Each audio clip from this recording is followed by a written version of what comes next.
똑똑 취업으로 가는 첫 관문. 친절히 안내해드립니다. 취준생을 위한 취업 정보쇼 Do It Yourself DIY 자기소개서.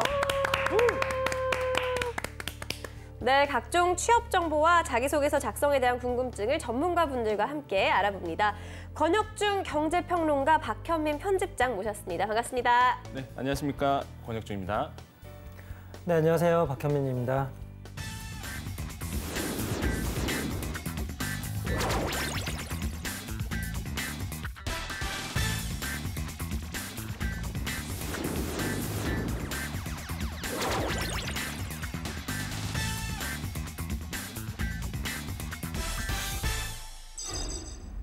먼저 오늘 자기소개서의 주인공 만나보겠습니다. 주인공이 희망하는 오늘의 기업, 너를 보여줘.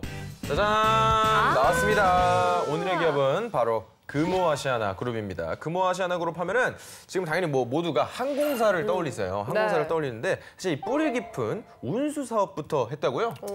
네, 그렇습니다. 금호아시아나 그룹의 창업자인 고 박인천 회장이 1946년에 중고 택시 2대를 구입해서 광주 황금동에서 광주택시라는 상호로 운수 사업을 시작을 했습니다. 지금 자동차 박물관 같은 데 가서야 볼 수 있는 포드 35년형, 그리고 내시 33년형, 이렇게 이 두 차량이 박 창업주의 첫 동반자였습니다.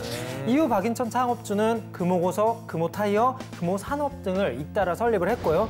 금호타이어와 금호고속을 중심으로 성장한 금호그룹은 1988년에 우리나라 2위의 항공사인 아시아나 항공을 설립하게 되었습니다. 와, 자동차. 택시 2대로 시작을 해서 우리나라 육지와 하늘을 그냥 점령해버린 것 같은데요. 자동차 인연이 깊은 게 원래 피아트도 인수했어요. 인수랜다. 수입. 큰일 날 얘기를 할 뻔했네요. 피아트를 수입했었어요. 그리고 그 당시에 그 금호석이 사실 그 당시에 어떤 이슈였냐면 벤츠 타고 사실 서울에서 대구 내려가거나 지방 내려갔었죠. 왜냐하면 그때 금호고속이 자동차가 없잖아요, 우리나라에. 그러다 보니까 이제 수입을 해서 이제 운영을 하셨는데 벤츠 버스였어요. 네. 그 당시에 우리 자주 이용했던 분들은 벤츠 타고 말 그대로 벤츠 버스 타고 돌아가신 거죠. 와, 아니 그런데 이렇게 승승장구하던 금호 아시아나 그룹이 휘청거리는 일이 있었다고요? 그렇죠. 바로 2006년도였는데요. 이제 박상구 회장이 이제는 대우건설 인수전에 뛰어들고 실제적으로 인수하면서 기업 전반에서 굉장히 좀 무리수를 둔 경우가 있었습니다. 이제 그게 굉장히 무리가 돼서 기업 전반으로 이제 안 좋은 영향을 미쳤다고 볼 수가 있겠는데 이게 잘 됐으면 모르겠는데 2008년도 기억하실 겁니다. 금융위기 왔었고요. 리먼 사태가 있었기 때문에 건설 경기는 완전히 죽을 썼습니다. 그때 이제는 대우건설도 마찬가지로 건설 경기 꺾이면서 굉장히 그룹 전반에 이제 안 좋은 영향을 미쳤다고 볼 수가 있고 2009년하고 2010년 사이에 금호의 어떤 뿌리가 됐던 금호 산업이라든지 아니면 금호 타이어가 워크아웃 신청을 했죠. 그래서 이 정도로 굉장히 그룹이 안 좋은 사태를 맞이했었습니다. 네, 금호 산업을 말씀해 주셨는데 지금 금호 산업도 지금 그룹의 계열사 아닌가요? 금호산업의 경우에는 아시아나 항공과 이런 금호터미널, 금호리조트 등 10여 개의 계열사 지분을 다수 확보하고 있는 회사가 맞습니다. 따라서 박상구 회장이 어떻게든 이 금호산업만은 되찾아오기 위해서 공을 굉장히 많이 들였는데요. 채권단 손에 넘어갔던 그 금호산업이 인수합병 시장에 나왔을 때 그것을 되찾고자 정말 사재까지 동원해서 인수 자금을 마련했다고 합니다. 결과적으로 결국 이 박상구 회장이 2015년에 7,228억 원을 들여서 금호산업을 되찾게 된 것입니다. 아니 그런가 하면 최근에는 사옥도 옮겼다면서요? 네, 그렇습니다. 금호아시아나 하면 대부분 광화문 사옥을 많이 생각하실 텐데요. 이 금호아시아나 그룹이 광화문 사옥을 떠나서 종로구 공평동에 새 둥지를 틀었습니다. 이 새로 옮기는 센트로폴리스 같은 경우에는 지하 7층, 지상 26층까지 총 33개층이 운영이 되고 건물 2개 동으로 운영된 오피스 빌딩입니다. 금호아시아나 그룹 같은 경우에는 A동 고층부에 약 직원 900명이 상주를 하면서 근무를 하고 있습니다. 그렇군요. 아니 그런데 왜 갑자기 이전을 한 건가요?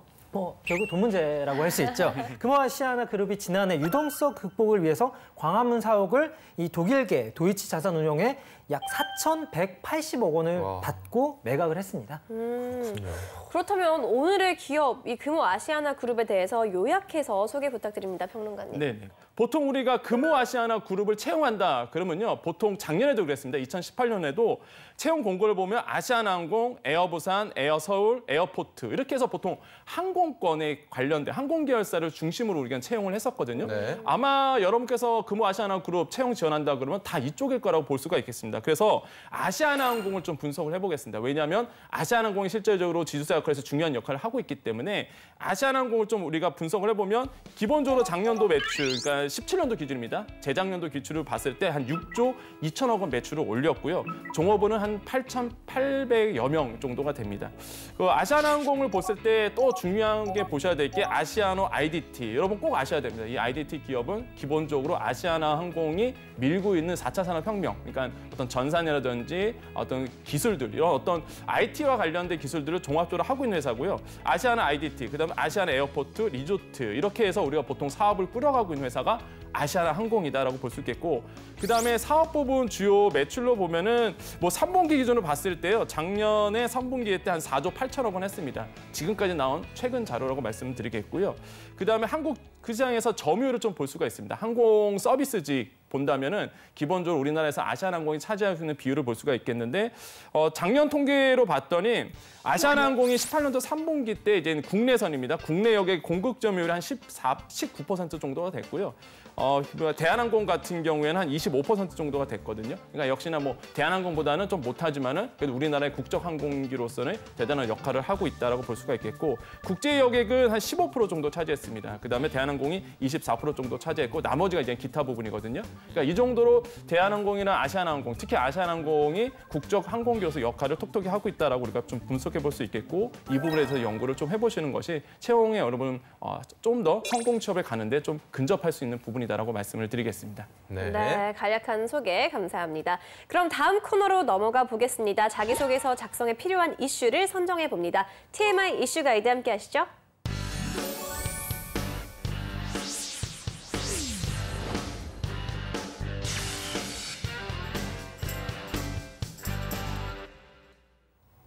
기업을 지원하는데 기업에 대한 배경과 정보를 제대로 알지 못한다면 서류 전형은 물론이고 면접 전형 때도 곤란한 상황이 발생하기도 하죠.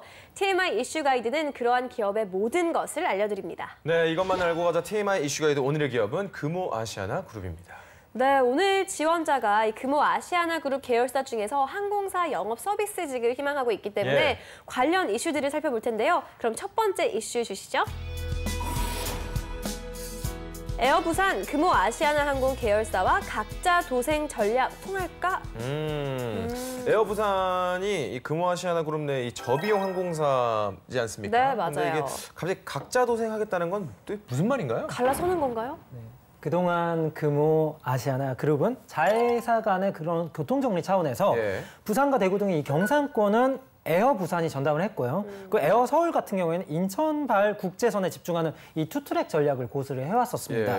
그러나 최근 성장 한계에 뚜렷이 직면한 이 에어 부산이 인천과 호남 지역을 거점으로 노선을 확대하겠다라는 의사를 명확하게 밝힌 거죠. 이유가 뭔가요? 역시나 뭐 아까도 말씀드렸지만 성장 한계에 이제 봉착을 했다라고 볼 수가 있겠습니다. 실제 이게 통계로 나왔는데 에어부산이 2017년도에 영업이익 당기순을 각각 보면 한 345억, 그다음에 285억인데 이게 16년도보다 확실히 줄었습니다. 그러다 보니까 성장 동력을 찾긴 찾아야 되는데 기본적으로 성장 동력을 찾으려면 역시나 인천을 뚫어야 되거든요. 항공기 같은 경우는. 그러니까 아무래도 이제는 자기의 영업을 넘어서 다른 지역까지도, 그러니까 인천 공항을 거점으로 해서 하는 이렇게 어떤 닭자도생의 길을 걸었다라고 볼 수가 있겠죠.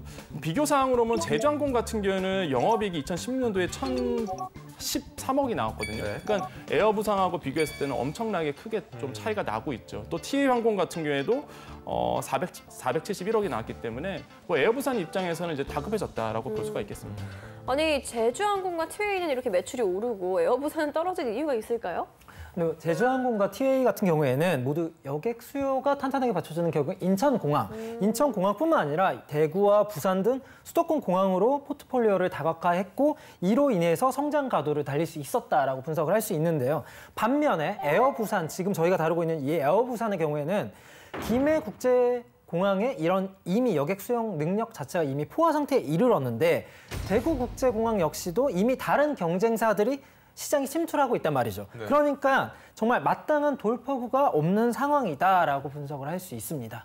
네, 뭐 에어부산이 독자적인 길을 가겠다고 선언을 했을 때는 그만한 전략이 있었을 것 같은데요. 권 평론가님 자세한 분석 부탁드립니다. 그러니까 금호 아시아나 그룹에서 에어부산을 갖는 위치를 우리가 좀 볼 필요가 있겠습니다. 네. 그러니까 지분율을 보면은요, 에어부산의 지분을 한 46% 갖고 있고요, 에어 서울을 100%를 바로 금호 아시아나 그룹이 가지고 있거든요. 그럼 뭐 내가 만약에 금호 아시아나 그룹이라면 누구 밀어주겠습니까? 당연히 내 지분 100% 있는 에어 서울을 밀어주겠죠. 네. 그러다 보니까 이제 나 각재도상하겠다. 인천을 통해서 뭔가 수익을 극대화시키겠다. 그래서 사실 이렇게 우리가 바라볼 필요가 있겠고요. 특히 또 에어부산 같은 경우에는 또 상장을 했습니다. 맞아요. 상장을 했기 때문에 사실 유가증권 시장에 작년도 2018년도 12월에 상장을 했거든요. 그럼 당연히 이제 수익을 극대화할 수밖에 없어요. 주주들이 있기 때문에. 네. 그러니까 박상구 회장의 힘이 사실 뭐 깊게 얘기하면은 영향력이 좀 떨어진다고 볼 수가 있겠고요. 그렇게 되다 보니까 이번에 이제 유가 증권 시장에 상장하면서 이유를 이제는 그만한 이제 투자금을 받기 때문에 이거를 이제 안전에 좀 투자를 하겠다라고 얘기를 했습니다. 어떤 거냐면 새로운 항공기도 사고요. 무엇보다 자체 경납고를 짓겠다. 그다음에 뭐 훈련의 어떤 시설들을 더 많이 해서 시설 에어부산의 어떤 안전성을 더 높이겠다라고 이제 전략을 밝혔고요. 또 한 가지 보면은 이제는 현재 보면은 국제선 7개랑 국내선 7개랑 국제선 이제 29개 총 해서 36개 정기 노선이 있는데 이거를 조금 더 개발하겠다 이런 어떤 전략도 나오거든요. 그러니까 기본적으로 상장이 굉장한 그 성장의 모멘텀이 될 것이다라고 볼 수가 있겠고 막대한 투자금을 어디에 쓰겠습니까? 결국에는 이제는 성장 쪽으로 이제는 투자를 하겠다 이렇게 전략을 발표했습니다. 네, 에어부산의 독자 생존 전략이 과연 그룹에 독이 될지 약이 될지 좀 지켜봐야 알 수 있을 것 같습니다. 그럼 계속해서 다음 이슈 확인해 보겠습니다. 재무 개선 급한 불 끈 아시아나 항공 제도양 노린다라고 물음표입니다. 네. 재무 쪽에 좀 문제가 있었나 봐요. 뭘까요? 뭐 금호 아시아나 그룹이 사업도 이전을 하고 아시아나 항공도 유동성 위기를 한번 넘긴 것 같은 그런 느낌도 드는데 맞나요? 네, 그렇습니다. 아시아나 그 항공의 경우에는 지난 3년간에 정말 강도 높은 구조조정 작업을 단행을 했습니다. 아시아나항공은 일단 금호 아시아나 그룹의 사옥을 매각을 했고 CJ 대한통운에 대한 주식도 매각을 했습니다. 또 전환사채 및 자산 유동화 증권 발행 등을 통해서 지난해 만기가 도래했던 차입금 총 2조 1천억 원 중에서 1조 8천억 원을 상환을 했습니다. 이로써 아시아나 항공의 차입금은 총 3조 9,521억 원인데요. 2017년 말만 해도 5조 1천억 원이었다는 걸 생각하면 대폭 줄어든 거라고 볼 수 있고요. 네. 위기를 이런 식으로 넘긴 지금의 아시아나 항공은 올해 본격적으로 지금 저희가 계속 말하고 있는 수익성 확대에 속도를 낼 것이다. 이런 의사를 밝힌 바 있습니다. 네. 자, 근데 아시아나항공이 이 국내 항공업계 2위 기업이잖아요. 그렇죠. 근데 왜 이런 위기가 온 건가요? 뭐 간단해요. 이게 캐시카우 역할을 했거든요. 그러니까 돈 되는 되다 보니까 박상구 회장 입장이나 아니면 그룹 자체적으로 이거 사실 담보 잡아서 돈을 많이 빌렸거든요. 그러니까 기본적으로 부채 비율이 굉장히 높습니다. 그러다 보니까 15년도에 1000%에 육박했고요. 16년도에 829%, 17년도에는 718%. 그러니까 점점 낮아지고 있는 추세이긴 하지만은 기본적으로 그룹 재건 차원에서 기본적으로 아시아나항공을 토대로 해서 작업을 빌렸기 때문에 이렇게 부채 비율이 조금 굉장히 좀 심각하게 높다라고 우리가 볼 수가 있겠죠. 네, 어쨌든 간에 우여곡절 끝에 재무 개선에 성공을 했다고 하니까 축하할 일 같은데요. 그렇다면 앞으로 좀 수익을 내기 위해서 어떤 계획을 세우고 있는지 권 평론가님의 분석 한번 들어볼게요. 네, 역시나 첫 번째는 유가죠. 그러니까 기본적으로 항공 산업 같은 경우는 유가랑 굉장히 밀접한 관계가 있기 때문에 사실 유가가 말들이 많았습니다. 18년도에 많았고 19년도에도 예측 불가능. 왜냐하면 워낙 글로벌 경기가 예측 불가능으로 빠지고 있어서 유가가 기본적으로 18년도에는 많이 하락했습니다. 하반기에 특히. 그래서 예상보다 되게 유가가 적었거든요. 그러니까 낮았거든요. 그러다 보니까 당연히 항공권 입장에서는 유가가 낮으면 수익성이 더 늘어날 수밖에 없죠. 싸다 보니까 기름값이. 그래서 기본적으로 유가에 대한 변동성을 해지하는 전략, 이런 부분이 분명히 19년도에 에어부산이라든지 기본적으로 갖고 있는 아시아나항공, 그다음에 에어 서울이 기본적으로 전략적으로 삼을 거고요. 두 번째로는 역시 금호 아시아나 그룹 같은 경우에는 역시나 FSC라든지 LCC의 장단점을 다 갖고 있습니다. 그러니까 아시아나항공을 있죠. 그다음에 우리가 LCC로 얘기하면 에어부산이나 에어 서울 가지고 있잖아요. 기본적으로 그러니까 말 그대로 풀 서비스에 있는 것과 저가항공의 장단점을 다 운용할 수 있어요.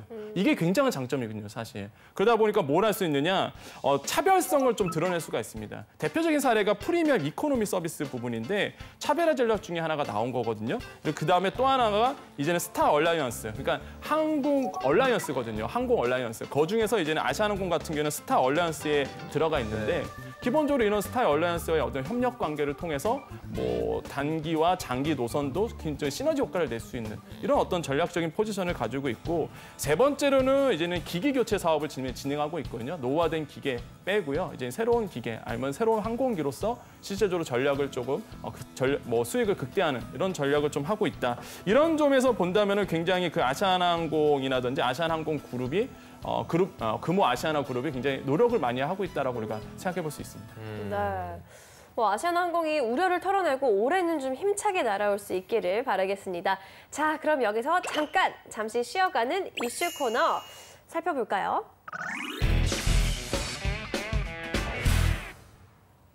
막간을 이용해서 박현민 편집장께서 잠시 쉬어가는 이슈 랭킹 준비해 주셨죠? 네, 그렇습니다. 오늘은 금호 아시아나 그룹의 항공 사업에 대해 이야기를 나누고 있는데요. 네. 그래서 준비한 오늘의 이슈 랭킹 주제 화면으로 보시죠. 네. 사소하지만 알아두면 좋은 비행기 이용 상식. 이런 거 약간 알짜배기 아닌가요? 그렇습니다. 이거 궁금한 보시면 거 깜짝 많아요. 궁금하신 내용들이 나올 거예요. 맞아요. 제가 오늘 사전 궁금증을 풀어드리는 시간을 준비해봤는데 이것은 저의 고민이기도 해요. 네. 공항에서 체크인을 맨 마지막에 하면 가장 먼저 질문을 받을 수 있을까? 맞지 않나요? 왜냐면 더 나중에 들어가니까. 아니다. 먼저 들어가면 나중에 나온다 뭐 이런 얘기도 있고. 아니에요. 나중에 들어가면 나중에 나오죠. 왜냐면 실을 때 맨 위에 실으니까 비행기에 실을 때는 맨 먼저 들어가죠. 너무 어렵습니다. 이거를 피규어를 가져오시던가 아니면 뭐 어떻게 도형을 가져오세요. 근데 제가 볼 때는 저는 그런 게 있잖아요. 비즈니스, 뭐 퍼스트 클래스 이런 맞아요. 거는 이제 먼저 택을 먼저 붙여놓죠. 해주잖아요. 네. 그래서 그런 거는 이제 빨리 나가는 걸로 알고 있거든요. 슬프지만 사실입니다. 사실인가요? 탈 때도 승객도 뭐 그런 순서대로 타잖아요. 실제로 대형 항공사의 경우에는 네. 비행기가 도착하고 짐이 나온 순서가 대부분 유사합니다. 네. 아까 말했던 대로 퍼스트 클래스의 승객의 수화물이 가장 먼저 나오고요. 그리고 비즈니스 클래스의 짐이 나옵니다. 그 다음에 이제 일반석의 이코노미 짐이 무작위로 정말 나오는데 탑승 수속이 끝났을 때 그때 이제 수화물 적재 책임자가 이 화물 팔레트와 컨테이너 무게를 종합적으로 고려해서 비행기의 무게 균형에 맞게 화물 적재를 지시하기 때문에 내 짐이 뭐 안쪽에 실릴지 바깥쪽에 실릴지 알 수가 없는 겁니다. 일반석들은. 정말. 저는 순서대로 싣는 줄 알았어요. 네. 그래서 맨 마지막에 올라가 있는 짐이 맨 안쪽으로 들어간다 이렇게 생각을 했거든요. 네. 맞아 이게 정말 복불복인 게 저는 항상 기다릴 때마다 저만 남아 있습니다. 네, 저만 남아 있고. 그런 운이 좀 안 좋군요. 네, 다 가세요. 아무튼 이게 복불복인 것 같은데, 근데 왜 이 저비용 항공사는 맞아. 따로 좌석 등급이 없지 않나요? 네, LCC의 경우에는 이 비상구 좌석 등이라든지 뭐 예약할 때 보면은 추가 요금을 내는 네. 좌석들이 맞아요. 있습니다. 2,500원에서 한 5,000원 정도 가격이 추가로 아주 내더라고요. 미묘하지만 차이가 네. 나요. 그런 것에 한해서 별도의 태그를 달아줍니다. 그런 수화물을 빨리 처리해주는 서비스를 제공해주는 곳도 있습니다. 뭐 하지만 가장 중요한 건 뭐 인내와요. 마지막까지 기다리는 그게 또 여행의 맛 아닙니까? 맞습니다. 네. 이어서 오늘은 기업 금호 아시아나와 관련된 기내 특별 서비스를 소개해드릴까 합니다. 좋습니다. 기내 특별 서비스 하면 네. 저는 기억에 나는 게 그 제주항공에서 승무원들하고 승객들하고 가위바위보를 해서 이긴 사람에게 6%를 무료로 나눠주더라고요. 그래요? 그런 이벤트 그런 거 맞나요? 정말 많이 알고 계시네요. 비행기를 좀 타보셨나 봐요. 네, 그럼 퀴즈를 내보겠습니다. 네. 다음 중 에어부산과 아시아나의 기내 특별 서비스가 아닌 것은 무엇일까라는 문제입니다. 1번, 유니폼을 입어보는 승무원 체험 서비스. 2번, 와인 테스팅 소믈리에 서비스. 3번, 궁금증 해결 타로 서비스. 4번, 풍선의 달인 서비스. 저는 왠지 풍선의 달인 서비스일 것 같아요. 답은 하나입니다. 하나예요? 하나라는 게 너무 놀랍네요. 이거를 왜? 저도 들어본 적이, 네. 경험해본 적이 많이 없는 게 많잖아요. 왜냐면 나머지는 할만한데 풍선은 사실 기내에서 터지거나 하면 좀 소란스러울 수도 있고 해서 소란스러워요. 그건 아니지 않을까 싶은데요. 심신 미약한 사람들은 풍선 터지는 거 굉장히 깜짝 싫어하거든요. 놀라거든요. 또 그렇게 답변하면 좀 위험할 수 있는 게 왜냐하면 놀라요, 놀라. 풍선의 달인 서비스가 있긴 있어요? 하지만 타 항공사입니다. 그러니까 하트 풍선에서 꽃까지 정말 다양한 풍선을 선물하는 풍선의 달인 이벤트는 애경그룹의 계열사인 제주항공에서 하는 서비스인데 큰일 난다고 하면 안 되죠. 네, 괜찮습니다. 큰일 나지 않습니다. 아주 안전적으로. 경험 안 해봤기 때문에 네. 괜찮습니다. 이 서비스가 이용이 있는 것은 그 목적지에 가기 위해 정말 장시간 동안 이 무료함을 달래기 위해서 좀 더 특별한 시간을 서비스하고자 하는 뭐 비행기 항공사의 서비스라고 보시면 될 것 같은데요. 예. 에어부산에서는 말씀드렸다시피 타로 서비스를 비롯해서 사연 신청, 마술쇼, 스티커 타투, 페이스 페인팅, 우와. 바리스타, 악기 연주 등의 다양한 이벤트를 제공하고 있습니다. 또 아시아나항공에서는 조주 기능사 자격증을 가진 캐빈 승무원들이 칵테일을 직접 만들어주는 정말요? 그런 제공하는 이벤트 및 또 승무원 체험, 초코아트 서비스를 신청자에 한해서 이것이 몰라서 신청을 안 하는 건데 네. 그러니까요. 신청을 하세요. 신청자에 한해서는 제공을 하고 있습니다. 아니 여태까지 비행기 그렇게 타면서 이런 특별 몰랐네요. 서비스가 다 있었다는 걸 모르고 있었어요. 정말 이 승무원분들 있죠. 요즘 승무원분들 굉장히 엔터테이너적인 부분을 좀 이렇게 갖춰야 되는 것 같습니다. 아무튼 경쟁이 치열하다 보니까. 예, 네. 대박입니다. 진짜 알았으면은 뭐 소믈리에처럼 칵테일이라도 좀 공항에서, 공항이 아니죠, 항공에서 비행기에서 마셔볼 걸 그랬습니다. 아무튼 기억해두고 꼭 도전해 보도록 하겠습니다. 네. 네, 특히 아시아나항공 네. 같은 경우에는 최고의 안전과 서비스를 통한 고객 만족이라는 경영 이념을 바탕으로 작년에도 사실 한국산업 고객 만족도 항공 부문 1위를 기록할 만큼 정말 다양하고 새로운 부가 서비스를 기대해봐도 좋을 것 같습니다. 네, 이미 이렇게 부가 서비스가 많은데 또 어떤 것들이 생겨날지 벌써부터 기대가 됩니다. 네. 그럼 계속해서 금호 아시아나그룹의 이슈와 환경을 분석해 보도록 하겠습니다. 다음 이슈 보여주세요. 금호 아시아나 AI 빅데이터로 안전운항 솔루션. 아예 이제 컴퓨터가 운항을 하는 그러니까요. 건가요? 어떻게 되는 거죠? 그러니까요. 일단 박삼구 금호아시아나 그룹 회장이 올해 신년사에서 이 4차 산업사회를 선도해 나갈 걸 주문한 바 있습니다. 이런 멘트 굉장히 중요하죠. 또 4차 산업사회 저희가 정말 주구장창 말하고 맞아요. 있는 중요한 내용 아닙니까? 이에 따라 금호아시아나 그룹 주요 계열사들이 4차 산업 기술을 정말 다양하게 자신들의 분야에서 접목시키기 위해서 많은 노력을 기울이고 있는 중입니다. 이 중에서 아시아나항공 같은 경우에는 빅데이터와 AI 기술을 통해 고객 서비스를 좀 더 만족스럽게 강화시키겠다 이런 계획을 취하고 있습니다. 네. 뭐 항공사와 4차 산업의 만남이라 벌써 듣기도 전에 기대가 되는데요. 네. 권평론가님 자세한 설명 좀 부탁드릴게요. 네, 그 4차 산업을 맞이하면서 항공권에서도 사실 굉장한 좀 발걸음을 빨라지고 있는데 특히 박상구 회장 같은 경우에는 뭐 한 2016년도, 2017년부터 계속 그 주구장창 강조해왔습니다. 아시아나항공에서 4차 산업과 접목을 시켜서 여러 가지 서비스를 내라. 그래서 실제적으로 많이 구현을 했어요. 아시아나항공 입장에서는. 좀 상세적으로 말씀드리면 이미 하고 있는 서비스를 말씀드릴게요. 이미 적응한 기술로는요. 하이브리드 비컨이 있습니다. 보통 비콘이라고 얘기하는데 비콘은 말 그대로 근접망 통신이잖아요. 이게 왜 도움이 되냐면 그러니까 인천국제공항에서 어떤 게 있냐면 예를 들어서 이런 거 있죠.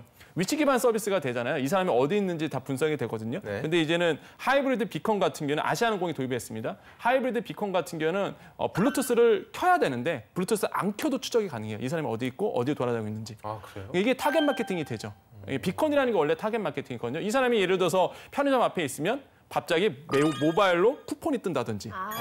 무조건 쓰게끔 만드는 그렇죠. 거군요. 그러니까 이런 서비스가 실제적으로 인천공항에서 되고 무슨 아시아나항공 입장에서는 블루투스를 안 켜도 이제 비콘 서비스가 되는 이런 하이브리드 비콘 서비스를 냈기 때문에 17년도 11월 달에 이미 냈거든요. 네. 이런 거 굉장히 앞서가고 있다라고 볼 수가 있겠고 두 번째로는 챗봇 서비스를 했습니다. 챗봇. 그러니까 챗봇을 아시겠지만 그렇죠. 네. 채팅 뭔지 알아요. 네, 봇에서 되는데 아시아나항공 같은 경우에는 이미 17년도 12월부터요. 이런 챗봇 서비스를 냈습니다. 그러니까 예를 들어서 카톡이라든지 페이스북 메신저를 통해서 질문을 하면은 아시아나항공이 궁금한 사항에 대해서 기본적으로 알려주는 이런 챗봇 서비스 굉장히 좋고요. 또한 세 번째는 오토 체크인 서비스 냈거든요. 꼭 아셔야 될 것 같아요. 어플리케이션을 통해서 네네네. 오토 체크인이 됩니다. 네. 아시아나항공 같은 네네. 경우 이게 국내에만 먼저 도입했다가 국제선까지 도입을 도입을 했거든요. 그러니까 아시아나항공이 이렇게 좀 앞서가고 있다. 네 번째는 아이카고인데 이게 말 그대로 그 화물 시스템이거든요. 아이카고가 지금 쓰고 있는 나라가 루프트한자 항공사랑 네. 터키항공, 선일본 공수 여기서 이제 하고 있고 쓸 예정이에요. 그러니까 아시아나항공이 또 이걸 도입을 했습니다. 바로 그래서 아이카고로 도입을 해서 말 그대로 선진 물류 화물 시스템을 하고 있다. 이런 부분이 굉장히 아시아나항공이 확실히 박상무 회장이 이끄는 것처럼 4차 산업에서는 굉장히 많은 투자를 하고 있고 이미 기술이 접목돼서 운영되고 있다는 포인트. 이거 굉장히 좋은 포인트라고 말씀드릴 수 있습니다. 네, 지금까지 TMI 이슈 가이드 오늘은 금호 아시아나 그룹에 대해 알아봤습니다.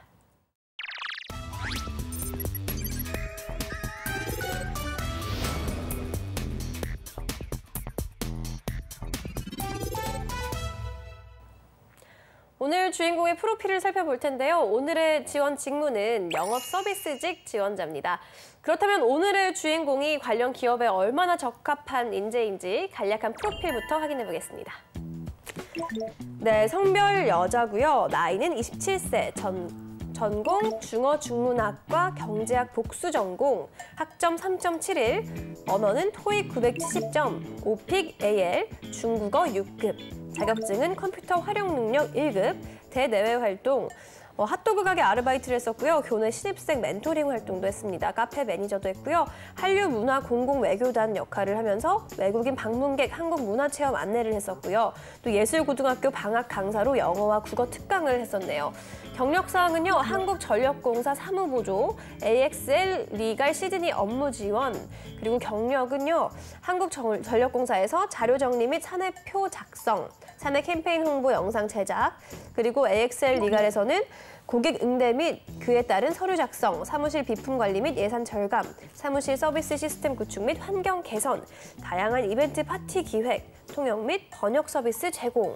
네, 일단은 언어 점수가 굉장히 대단한 네. 분이신 것 같고 경험도 굉장히 많으신 것 같아요.